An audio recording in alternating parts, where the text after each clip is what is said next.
So first of all, I would like to pay high respect to venerables and also high respect to our lecturers, and good afternoon everyone. So my name is Venerable Linglet, and I am from Group 5, and so our topic for today is about seating and grouping students and teaching language construction.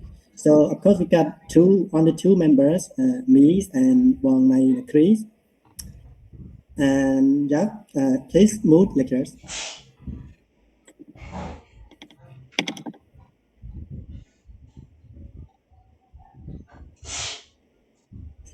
So here is our contents. The first content is whole class teachings. Second is setting whole group classes. And number 3, student on their own. Number 4, peer works and group work. Again, number 5, creating peer works and group works. Number 6, procedure for group works and peer work. Number 7, studying structures and use. Number 8, language study in lesson sequences. Number 9, choosing study activity. Actually, this is 2 different chapters. Number 10, knowns and unknown language. Number 11, expand and practice. Number 12, meet needs and practice. Number 13, discovers and practice. Number 14, research and practice. And this one is wrong number, reviews and recycle. And last one is reference. So these are some learning objectives of our topic today. So at the end of this unit, student will be able to optimize student engagement. You will be able to optimize student engagement, promote collaborative learnings, enhance classroom management, clarify form and meanings, balance accuracy and fluencies. And the last one is reduce language errors. Actually, there are 2 topics in this presentation, so that's why the objective is different. Please, next teacher. So the first thing is whole class teaching. So the first question, what is whole class teaching, right? If you look at the picture, we can see, right? So this is called whole class teaching, but there are many different ways. Please move, teacher. So the definition is right here. Whole class teaching refer to a traditional classroom arrangement. So next, teacher. So it refers to classroom arrangement where the student and the teachers are, student sit together, and the teacher is the one who lead the class and stand in the front. If you take a look at the picture, you can see this is called whole class teaching. So whole class teaching also has some advantage. First advantage is build a sense of communities, because when we study together in one class, student has more chance and more opportunity to talk to each other. So that's why the first advantage is to build a sense of communities. And second advantage is efficient for teacher lead activity. So this one is easy for teacher to prepare task for student, or teacher can give student activity easily. And the third one is have teacher monitor the class. So it also very useful for teacher to monitor the student, right? If students study in one specific classroom together. And the fourth one is provide structures and security. So it means that when student and teacher study together, which means teacher can take care of their student, and the students feel comfortable when they are with their teachers. Yeah, thank you, and please move, teacher. So besides advantage, it also comes up with disadvantage. So here are some disadvantage of whole class teaching. So first, limit individual attention. So, which means that some students they study the same material. Example, they just only study whatever uh, teacher provide and give them. So they don't have enough chance to discover something new. Example, if the teacher assign specific task for them, they only focus on one specific task. So they have no chance to discover something outside. And second disadvantage, fewer opportunity to participate because some students they don't have more chance or more opportunity to participate in the class because in one class there are many students. So if some students they may feel shy, they still have no chance to talk or to participate in the class. Only the outstanding one or the active one has more chance or more opportunity to talk. So this is also considered as one of disadvantage of whole class teachings. And the fourth one is fear of making mistake publicly. This one is very similar to the second one because some students they feel shy and they're afraid of making mistake when they talk to their teacher in front of their classmates. Sometimes they feel shy, so they don't want to talk. They just keep silent. And last one is less learner independence.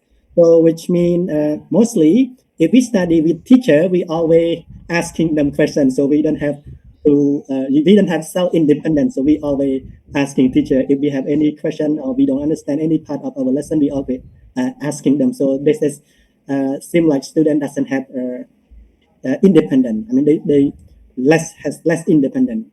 Yes, please move next lecture.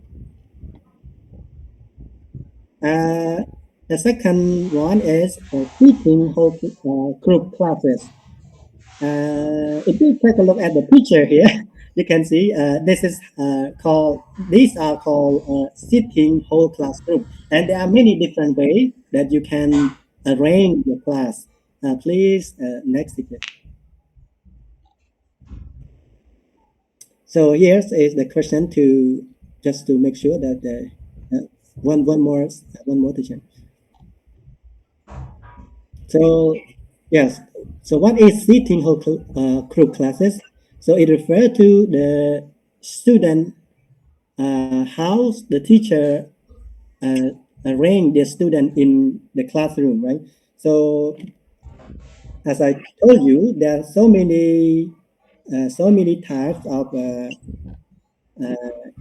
whole class sitting whole group classes. Next picture. Here are some examples of sitting whole group classes. So the first one is we call orderly row. It refers to the first picture on the top, as you can see. So this is called orderly row, which means every chair have to be straight. I mean, in the straight line. As you can see, the teacher is in the front, and every student sit on the straight chair, like from left to right, from right to left, right? So we call orderly rows. And the second one we call circle and horseshoe, right?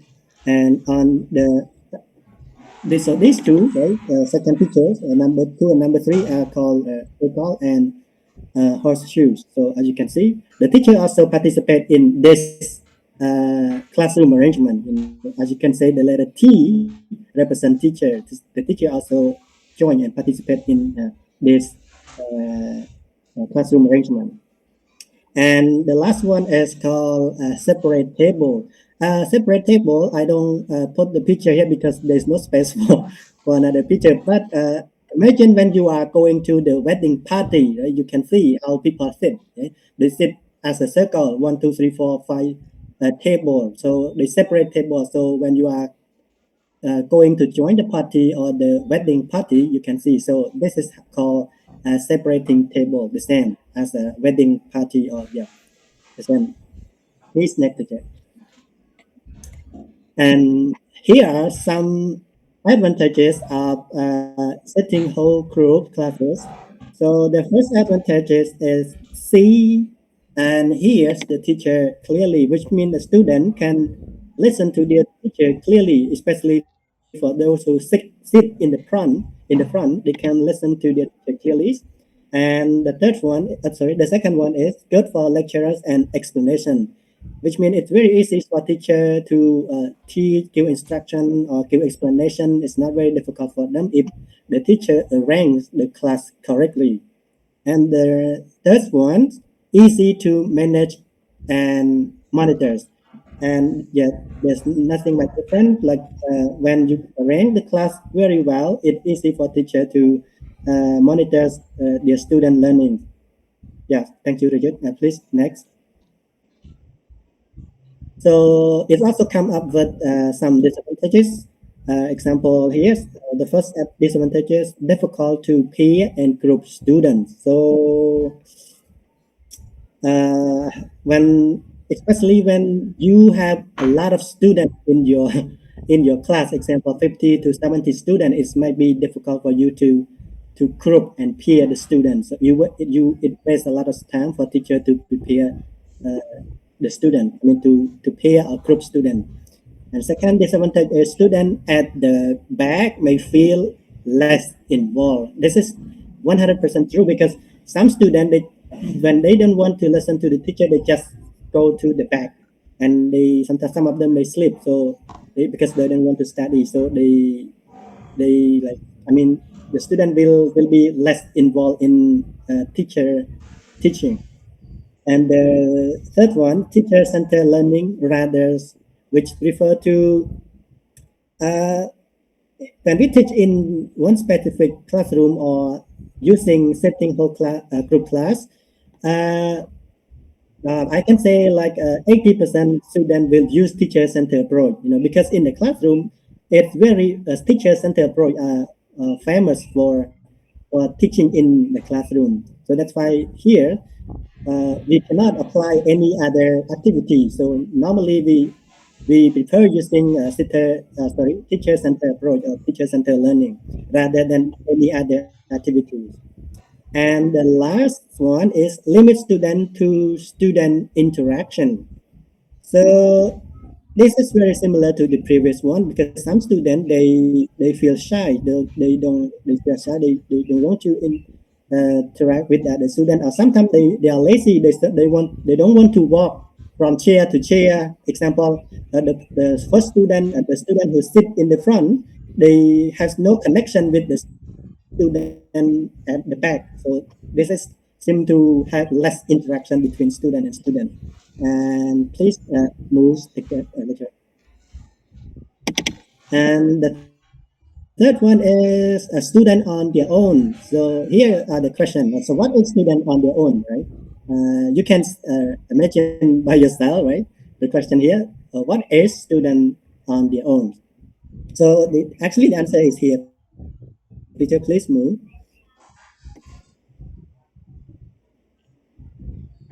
So again, student on their own refer to individualized learnings. So which means student, they study by themselves. Look at the picture here, a little girl, she is trying to study by herself without any other classmate. So this doesn't mean that teacher don't have them, but teachers still support them, but just try to give them some time to become independent learners. So we call individualized learning, or in another word, you can say student on their own. So student on their own include conducting personal research. Yeah, example, student, they do research by themselves. They don't need another classmate to help them. And next, selecting their own reading and listening material. So which means student can choose article or whatever resource they want to read. And reading and answering questions independently. Yeah, the same. It's not different, because student can answer the question by themselves. They don't need help from any other classmates, but they still need teacher help. And completing tasks, completing worksheet, also the same. Right, student, they try to do it by themselves. They don't need another classmate to help. Yes, please next teacher. So continue, a student on their own, some advantages of a student on their own or of individualized learning. So the first advantage is meet the individual needs. So what does it mean by saying need individual need?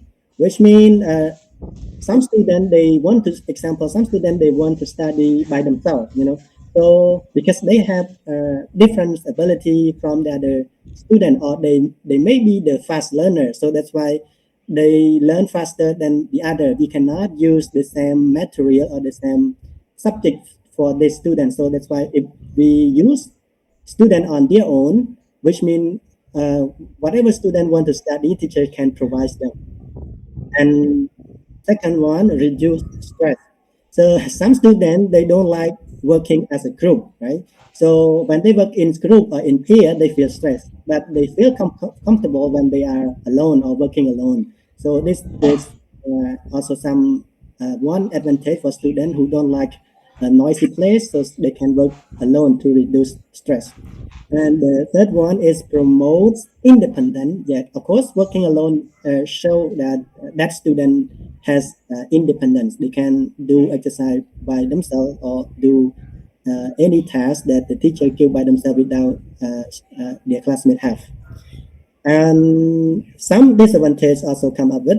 So lessen up community. So of course, when you isolate yourself from your classmate, you don't have enough time to talk to the people or the group. So this is called lessen of communities. And the last one is time consuming for the teachers, which means if we use students on their own, teacher have to put effort into his or her work. Example, preparing tasks for that student, or spending time evaluating his or her study. So teacher have to spend a lot of time in order to have one student. So which means we call time consuming for teacher. Thank you. Please move next, teacher. And now come to pairs and group work again. So this one is also mentioned in the group 4 presentation. So here we don't need to do definition again because we already learned from group 4. And here the question is, why do teachers use this technique like group work and peer work, right? So the first one is to increase STT. Right, to increase STT, STT stands for student talking time, which means when teacher want their student to talk more, they have to pair their student or group their student in order to make student communicate with each other, asking each other in their group. So that's why we use peer work and group work to increase student talking times. And the second one is to reduce teachers talking time, which is known as TTTs, right, or triple T's, which mean because if we don't have a group work or peer work, and teacher will always use teacher-centered approach, and he spend time talking alone in the classroom, so students have no change. But if we use group work and peer work, it will reduce the teacher talking times. And the third one is to build a relationship. Of course, group work and peer work have students build a strong relationship when they are interacting. They know each other, they know each other background, right? So they talk to each other firmly. And the last one, engage operation. It also develop engage operation in the classroom between student and student. Please next figure, lecturers. Here are some advantages of peer work. So the first advantage is increased speaking opportunity. The same when we create peer and group works, the purpose is to have students more active in the classroom, which means they have more chance to talk to each other. And second advantage is easy to organize, right? Because peer work easy comparing to group work, like because you just let students choose their partner, or you just match them. Okay, example like student A with student B, and it's easy, but if we compare to group work. And number 3, foster independence and teamwork. Of course, if we work together as a peer, student may feel comfortable. Sometimes they may have enough courage to ask their partner, because sometimes they cannot, how to say, they're afraid of asking teacher, but when they work with their partner, they have confidence to ask questions to their partners. And below some disadvantage of peer works. Examples, one is it can be noisy because when there are so many students talking to each other, and the class will become noisy. And the second one may go off the task. Go off the task, which means some students, they don't talk about their lesson. When they have a partner, they prefer talking about something else, like out of the lesson that the teacher gave them. Yeah, so this is called out of the task. And the last one is partner selection can be difficult. So this one also very helpful for us as a teacher, because some students, they don't get along with each other. So if we give them a chance to choose a partner, they may choose only someone they like, and they don't choose randomly. They just choose someone they like. Yeah. Please move next lecture. Continues. Now let's talk about advantage of group work. So the previous one is about peer work, and now group work. The first advantage is encourage communication. The same, is nothing different from peer work. When we put students together, they will communicate well with each other. Second, cooperation. They work together well. And the third one is independent learning. The student can ask the question to the other classmate without shyness. Yeah, they feel confident to ask question to their classmate. Yeah, and about disadvantage of group work, the same as the disadvantage of peer work. So the first one is noisy, because when people are working in a group, they gonna talk a lot. So that's why this is considered as one of disadvantage of group works. And the second one's difficult to organize. As I told you before, comparing to peer works, group work more difficult. I mean, difficult to organize than group work. Oh, sorry, peer works. And the last one is unequal participation may occur, which means because when students sit in a group, example 2 or 3 group, it might be difficult for teacher to observe which student is active, which student is non-active. But some student, they may not participate in the classroom because there are so many group. Teacher have to. It's very difficult for teacher to monitor. So this unequal participation may happen or occurs. Please next lecture. First, creating peer work and group work. So this is told us about how to create a group work and peer works. So form pairs and group in different ways, which means there are so many ways that we can use to form and peer work and group work. So the first one is student choice, which means you just let your student choose their group, choose their team by themselves. So this is called student choice. And second, ability grouping. Maybe you can group student based on their ability. Example, if you think this student is smart, you can put them in the smart group, or maybe you can put them in the slow learner group in order to help them. So you just group them based on their abilities. And the third one is random chain grouping. So random chain grouping, which means you just do some lucky draw or whatever you want to do. Just example, do a lucky draw and then let them pick the number and then join the group, right? And the fourth one is task-based grouping. Task-based grouping, which means we group students based on their job, their how to say, their ability. Like example, if the student come from different language, different nationality, you can group them based on their nationality, based on their subjects, based on their major. Yeah. And the last one is changing group, which refer to you change from peer work to group work, right? Sometimes because you pair the student. After that, if you want to change to group, you just add the member into peer work, and then it becomes group work. So this is called changing groups. And please move next lecture. Procedure for pair works and group works. So there are three main stage here.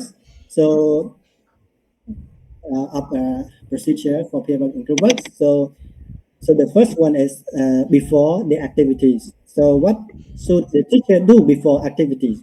Right. So first, the teachers should motivate them and give them a clear instruction. So before making a group works, you have to tell the student about what you want them to do, right? And motivate them to do that exercise or a task.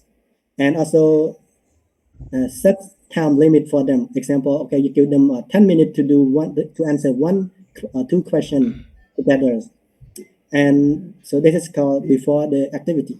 And the second one is during the activity. So what should the teacher do during the activity?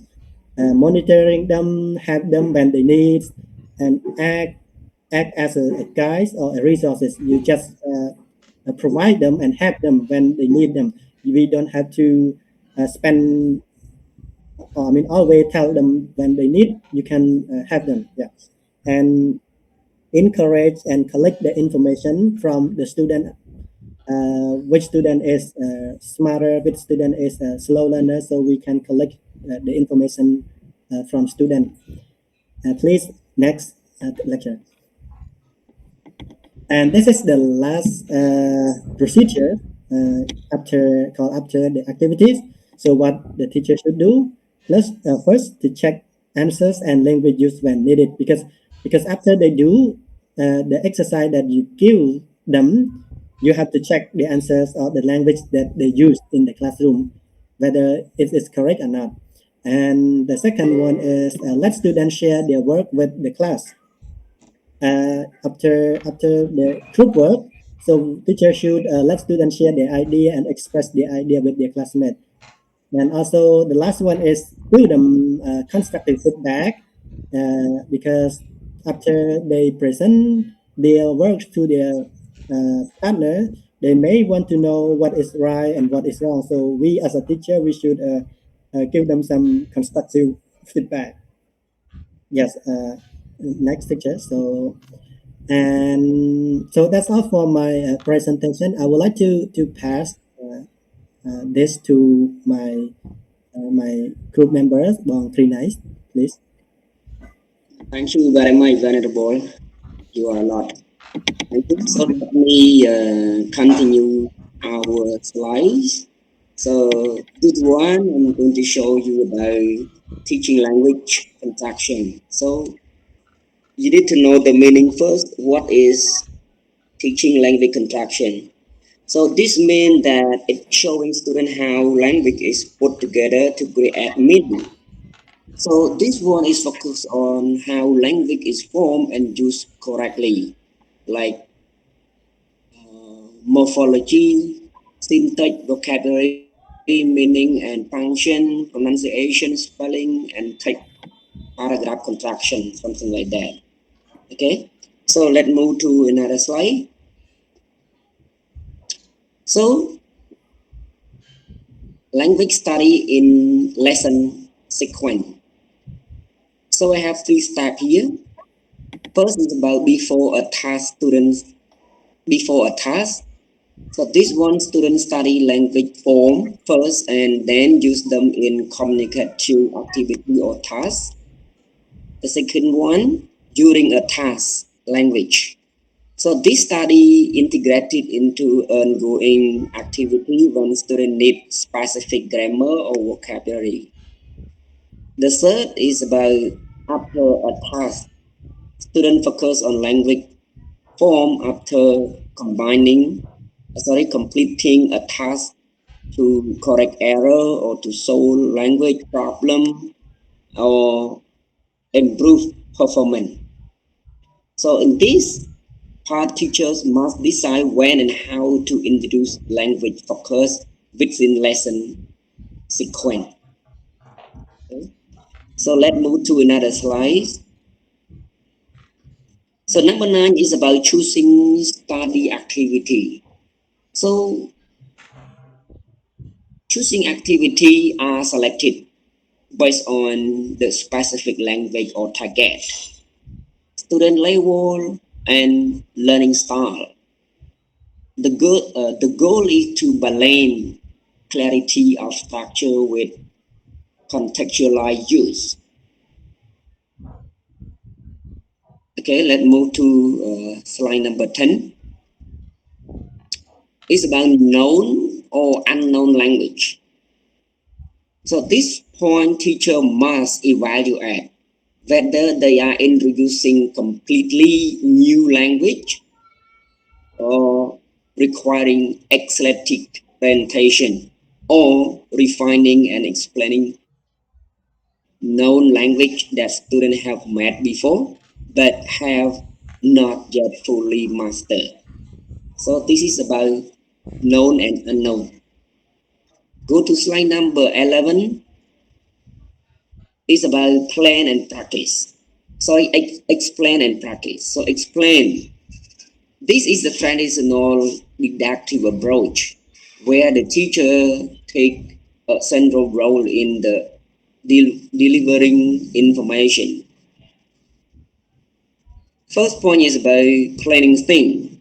So the teacher explicitly demonstrate how a language point is formed, what it means, and how it's used. So these often involve using timeline, diagram, or board work to make the rule clear. The second practice, so accurate reproduction. Following the explanation, students engage in heavily controlled practice such as trial, repetition, or fill in the blank exercises to ensure accurate reproduction of the target form before moving to freeze expression. Go to slide number 12. Is about meet, need, and practice. So this framework reverses the traditional presentation first, modeled by prioritizing communication. The second, students meet, communicate to task or take first. The third, as they try to complete it, they discover they need a specific language structure. The fourth, the teacher then step in to provide the structure so they can practice and complete the task successfully. Okay, so slide number 13, discover and practice. In an inductive student center approach, often referred to as guided discovery. Second, instead of giving the role explicitly, the teacher provides example of language. For example, like text or listening passage. The third, student analyze the example to discover the underlying grammatically pattern. The fourth, when they have formulated the rule, they move on to practice using it. Okay, let's move to search and practice. This framework fosters student autonomy and critical thinking through deeper linguistic investigation So students are given tools such as dictionary, grammar, reference book, or language corpora. And the last, after gathering their data and understanding the collocation or syntax rule, they practice applying what they have learned. This is about research, and another one is about review and cycle. The final section emphasizes the language contraction is not fully mastered after using lesson sequence. One is about intermittent exposures to prevent students from forgetting what they have learned. Teachers must deliberately design subsequent lessons to review and recycle. Another one, deep opening. The opening competent continuously reintroduce language in new context and ensure that short-term memorization transform into long-term. Thank you. Let's move on. So I think that's all for our presentation. So this is the end of our group presentation. So if you have any question, please ask. So really thank you so much, lecturer and student here. Okay, thank you, Nakri, for your preparation and praise on your responsibility. So now we just welcome to Q&A. So please, do you have any question, please? Yes, teacher, I have two Okay. questions here. Yes, Lida, please. So the first question is how teacher teach student in student on their own. Can you give me one example? And another question is how to make the slow learner join working in group. First, we put them in mixed group and they don't know how to work with. And another, we separate them in the slow learner with together, but they don't know how to do it. So thank you. Okay, thank you, Lida. So please, group 5. why you ask so many questions at the same time? Technology First, teacher. first I would like to answer the first question. The question is how teacher teach student on their own. So this one is which mean even students study by themselves, but students still need teachers when they have problem. We just let them learn by themselves, but it doesn't mean that we abandon or leave them there. We still monitor their study, right, teacher? We still monitor their study when we just let them study by themselves, and we just monitor them. When they have question, we can ask teacher. When they have question, they can ask the teacher. So the teacher still observe their study there. Yeah. So this is for the first question, and for the second question, I already forgot one. Okay, can you repeat your question again, Lida?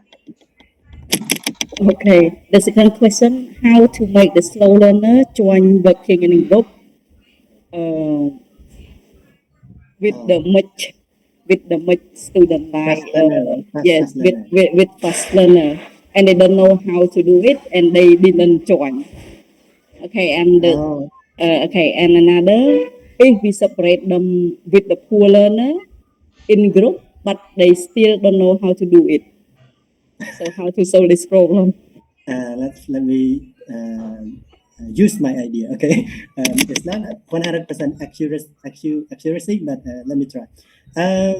First, of course, sometimes if we put fast and slow learner together, our purpose is to let fast learner have slow learner, right? But what if they still don't understand, right? Maybe we can separate the slow learners and give them some specific tasks or lower tasks. I mean, the work or the exercise that's not very difficult for them to do. We just don't use the same exercise with the fast learner. I mean, we have to create another task which is lower than the previous one, and then give them and let them do step by step, right? So that is the only solution. Thank you, Bob. Thank you, lecturers. Okay, Thank you. So you want to add Nakri, yeah? Okay, agree. So actually, let's to the question number 2. So how to have slow learner to work in group, right? Yeah, yeah. Okay, so actually we still, even though we just try to encourage them, try to let them take part in the group, even though they are slow one. But first, let them, I mean, let them try to let them try to work with you. Okay, for example, like sometimes the group they don't want to join, so let them choose their group by your own. This is my own idea only. So let them choose the group, which group they want to join, and give the sample. I mean, the topic is not hard. The sample topic for them to discuss with their partner, and let them share whether their idea is good or bad.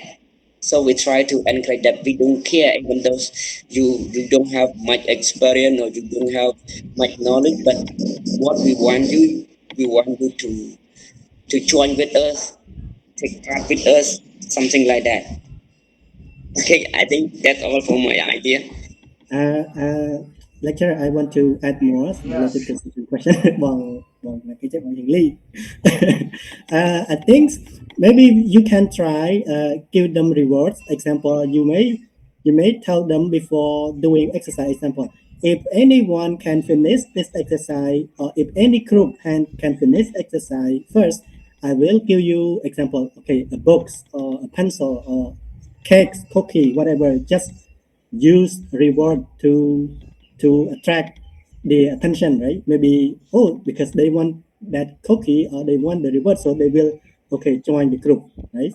So this is just my idea. Maybe you can use rewards to attract the attention.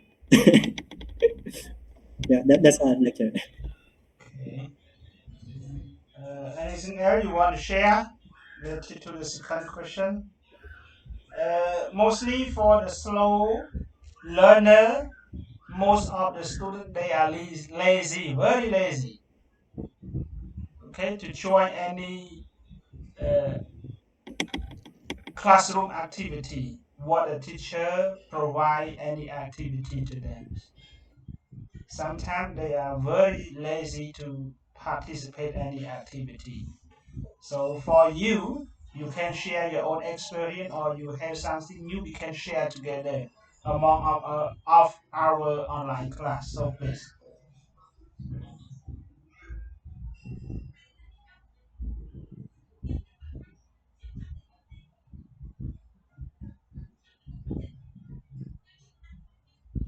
So please.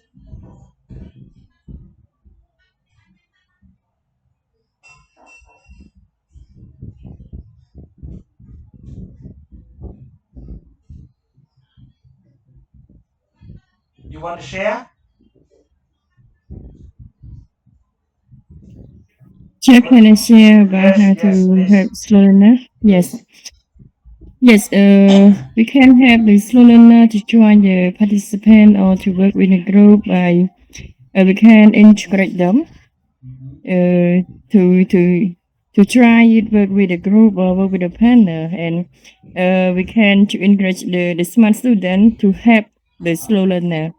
If you are a good student, you can to share it, you can to teach or to help your member in your groups to be like you too.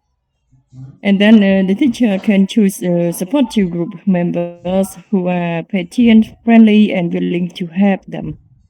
And to encourage peer support by asking group or the member to explain idea and include the student in discussion.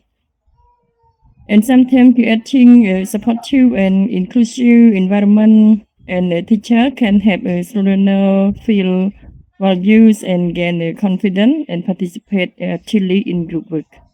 That's all, Jim. Okay, thank you for your sharing. Yes. Actually, this is not the general rule, but depend on my experience. Mostly for the slow learner, they are lazy to engage any activity for the teacher. And in order to foster slow learner to participate, this is a very important topics that we have to demand or limit the specific strategy or motivation, or you have to be clear with the we can say the specific point that you have to assign for your student in the real class.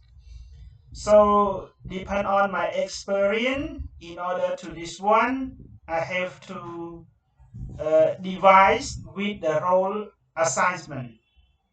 So this one is mean that I have to record, mean I want my student, mean the group, each group member of the student have to record. We can say they have to summarize the main ideas of the topics. For example, if I just give them to talk about the daily activity, so I have to get each group member to write the main concept or the main idea of the main topic, your daily activity. So in the morning, what do you do? In the afternoon, what do you do? In the evening, what do you do? And at night, till you go to bed, what do you do? So you have to record any information, but what you have to record just only the main word, not write in the full sentence or correct sentence. Mean writing without stopping. Okay? Yes. So the first one you have to record. And next point, the teacher have to give the time for the students. Give the time for the student to share among of their group members. So in the morning, so what do you do? In the afternoon, what do you do? Okay? So when we share like this, so the slow learner will join what you have to assign for them. They automatically join. Okay, Lida? You get it? Good afternoon, everyone. Can you hear me? Yes. Yes. Yes. Okay. Yes. So totally the first one you have to devise with clear role assignment or role strategy for your student. In this first one, you have to do the recorder and you have to set with specific time for them to share any the keywords or the main concept among of their group members. So this is my experience.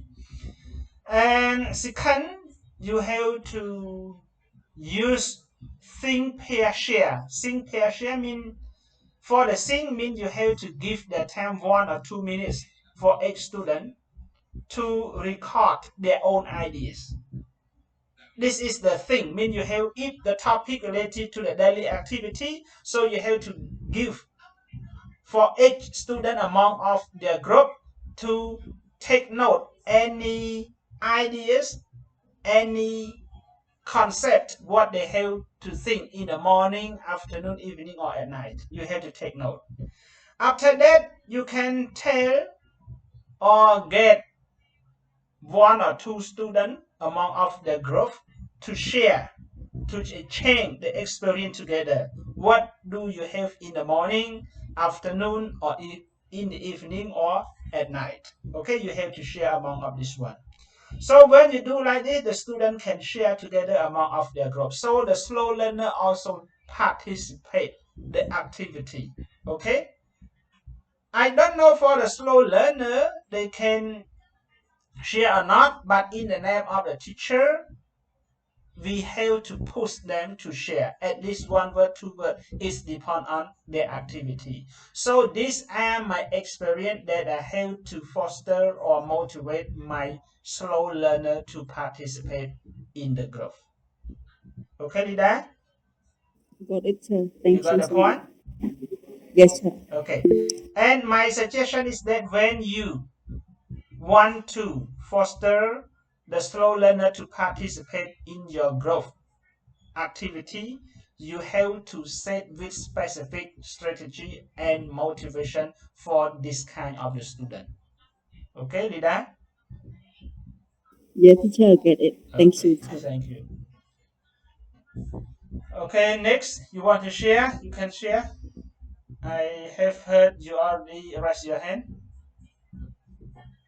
No, teacher, I have one question to Okay, ask please. brother Nakri. Okay, Nakri. Yes, I'm here. Yes. For the 12 points talking about meet, need, and practice, could you give for example each point? 12, number 12, teacher. Yes. Meet, need, and practice. Could you give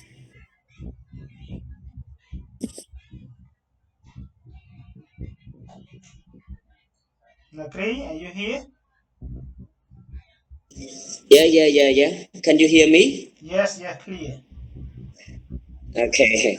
So, meet, need, and practice. So, you want me to give the example, right? So, student, at this point, the student will practice by using language contraction. Example, like, for example, I like playing football because it is exciting. That is one of example. I like playing football because it is exciting. Can be need, can be meet and need. Okay, and practice.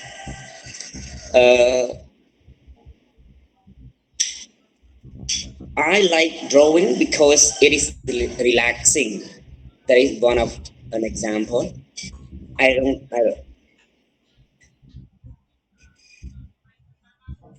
This is.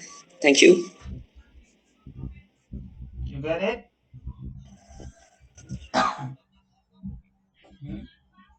Uh, what is your name? You asked the question. teacher? Pardon? What's your name? Navi. Okay, Navi, yes. Okay, anyone want to share? Meet, needs, and practice? You want to share? So what do they mean in the methodology for the language teaching? What do they mean? These 3 words.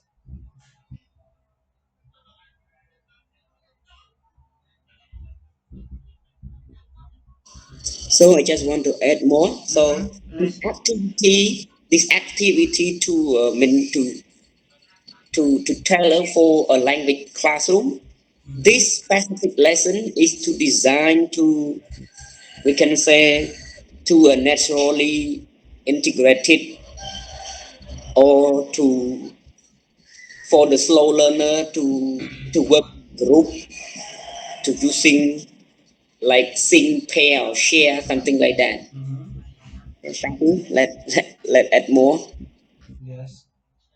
So Honorable Laylet, you want to add? No, lecturer, because my PC is shut down, so I try to restart. Okay. I try to switch to phones. Yes, thank you. Lecturer. Okay, so let me share some things about the word meet, need, and practice in the subject methodology for the language teaching in here. When we talk about meet, mean the people, general meaning mean the people that meet together. in any places or any forms or places. But if we talk about the word meet in the context of teaching methodology, so it means that the teacher have to show two categories to the student. So the first category is that the teacher have to try to know the student ability. How the teacher have to test the student ability by the teacher assigning any test, any exercise for a student in order to know the student ability. For example, on Monday next week, you would like to teach your student in elementary level.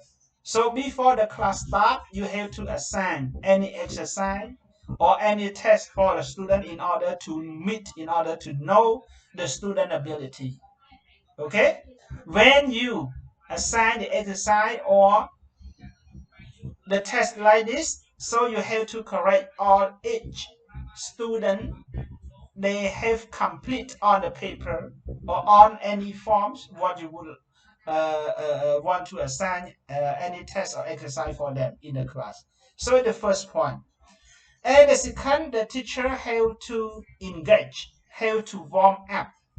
Okay? It means that the teacher have to assign any activity in order to attract the student attract the student attention to your lesson before you start the class. Okay?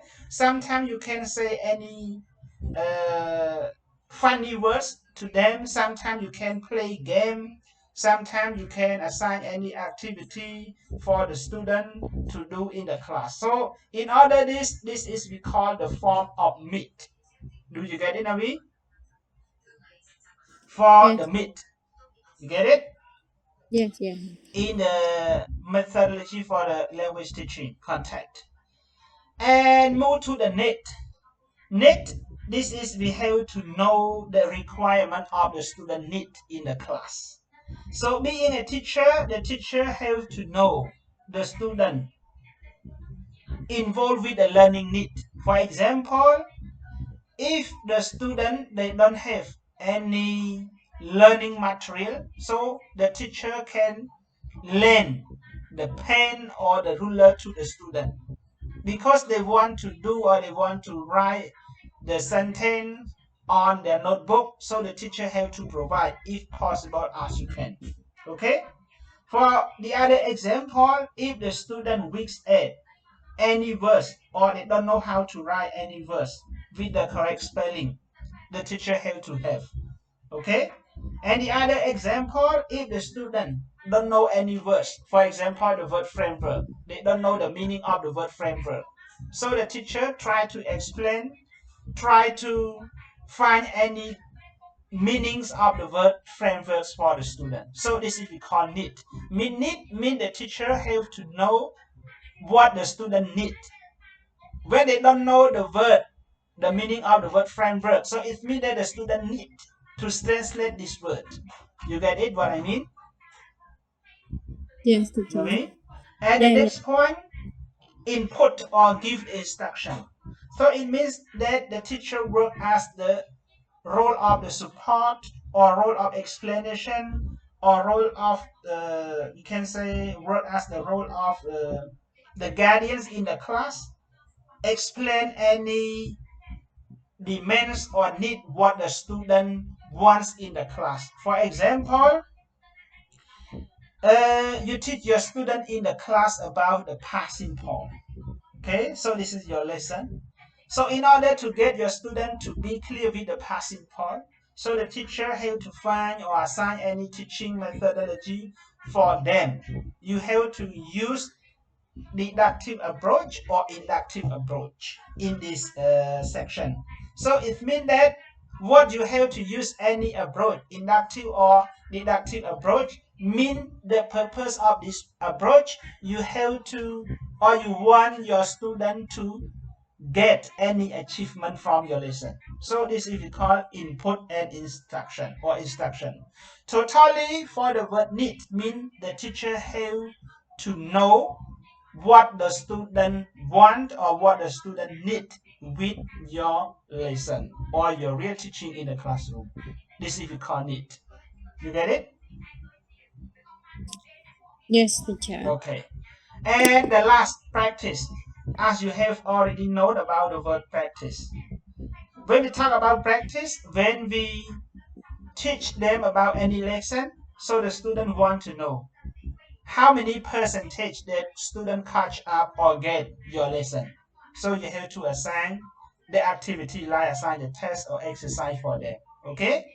For example, if you teach about a passing part, you have to assign exercise about the passing part in order to get your student understanding your lesson.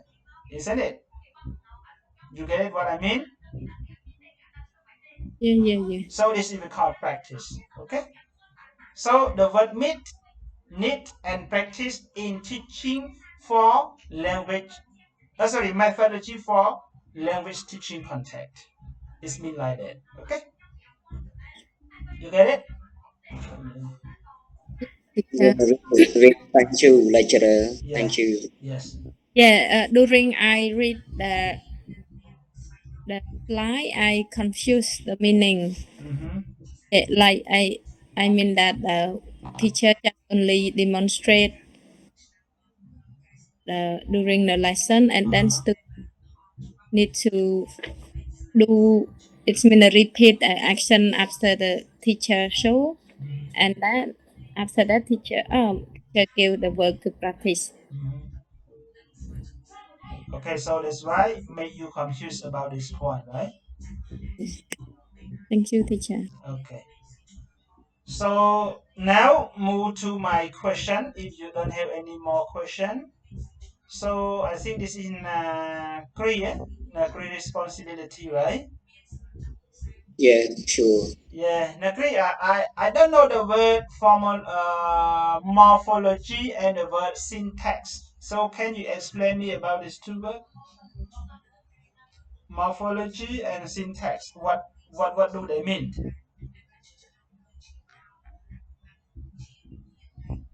And give me the example as well. Okay. You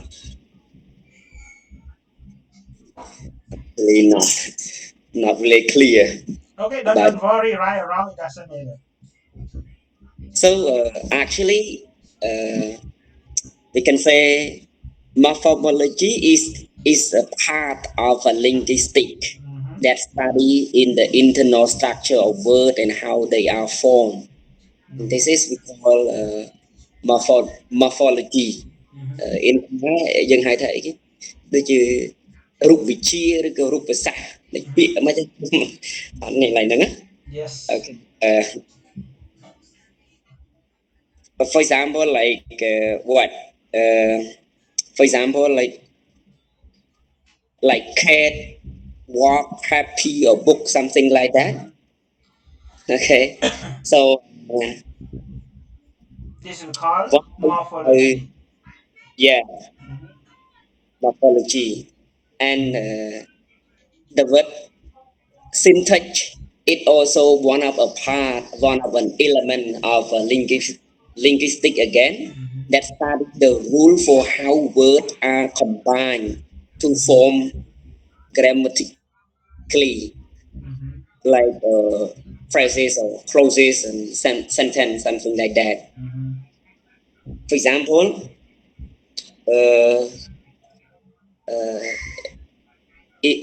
Khmer had a which you wax up like a word, right?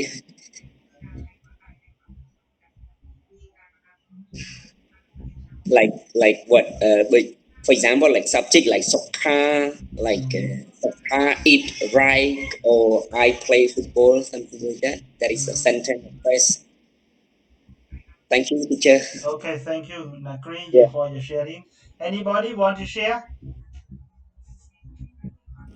Yes, I want to say a little bit Yes, for the yes. morphology, the study of word formation and structure. Example, unhappy, un prefix plus happy, plus ness refer to happiness.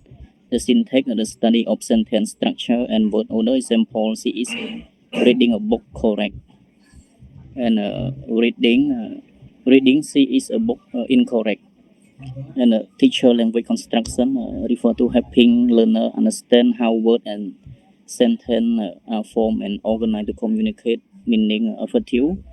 For the vocabulary, the collection of words and their meaning in a language example, learning word like teacher, student, and education.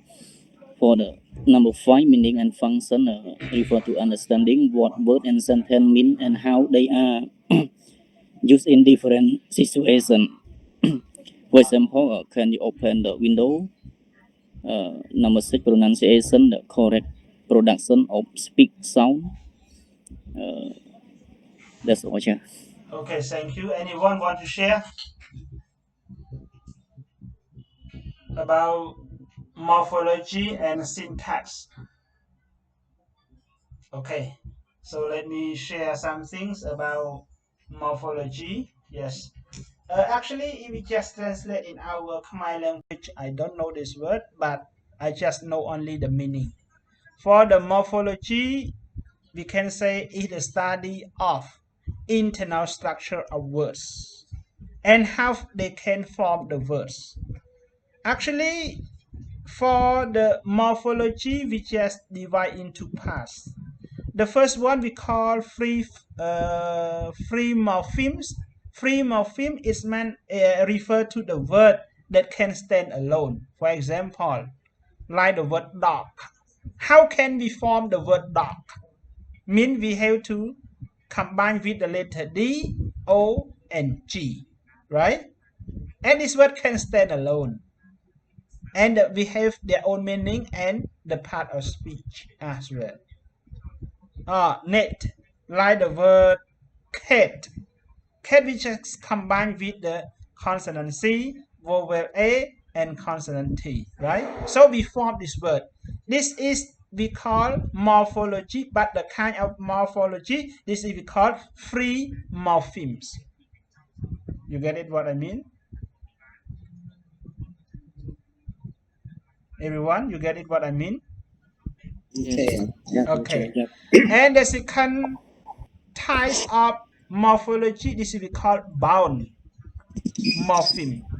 Bound morpheme refer to the words that we add suffix or prefix. Like you said, happy. This the word that can stand alone. But this is we call, if you say the word happy, this is we call free morpheme. Okay, free morpheme. But when you add unhappy, this is we call bound morpheme. Okay. Okay, please turn off your mute, please. Please shut or whoever. Please turn off your mute. Hello,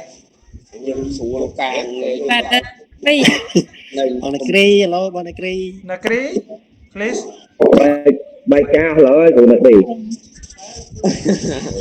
Bên thở nè. Ok, chồng cái con ăn lừaទៀត thở này ăn toàn này. Mất nè. Hello, Bonacri, please mute yourself.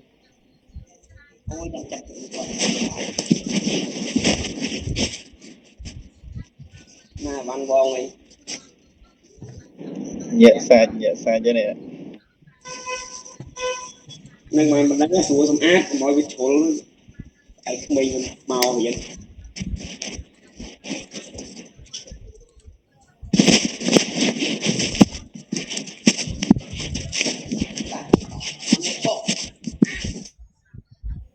Nhưng đặc trưng đã này bà. Đặc trưng bật trở lại. Okay. So again, when we talk about morphology, so we refer to the internal structure of words or how we form the words. If we talk about morphology, there are two types of morphology. So the first one we call free morphemes. Free morpheme we refer to the word that can stand alone. For example, like the word cat, dog, computer. We have to form this word. For example, like the word cat. How can you form the word cat? Consonant C, vowel A, and consonant T. Okay? And the next type of morphology, so we call bound morpheme. Bound morpheme, we refer to the word that we can use suffix or prefix. Okay?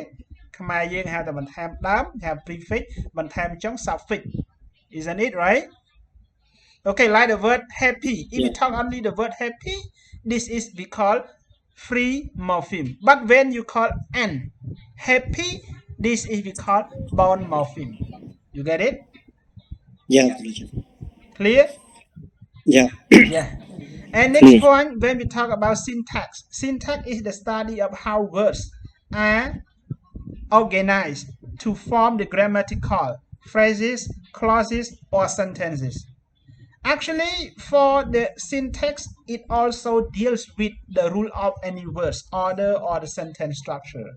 For example, if you say about the sentence, if you say about the word sentence, it must be subject plus verb and plus dot dot, right?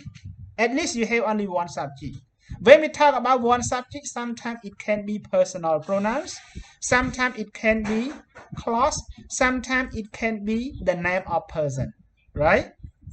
And next, if we talk about verb, it's sometimes transitive verb, it's sometimes intransitive verb, it's sometimes state verb, it's sometimes action verb, right? So when we talk about the structure or the part of speech of this grammatical structure, this is we call syntax. You get it what I mean? Yeah, teacher. Okay, clear, right? Yeah.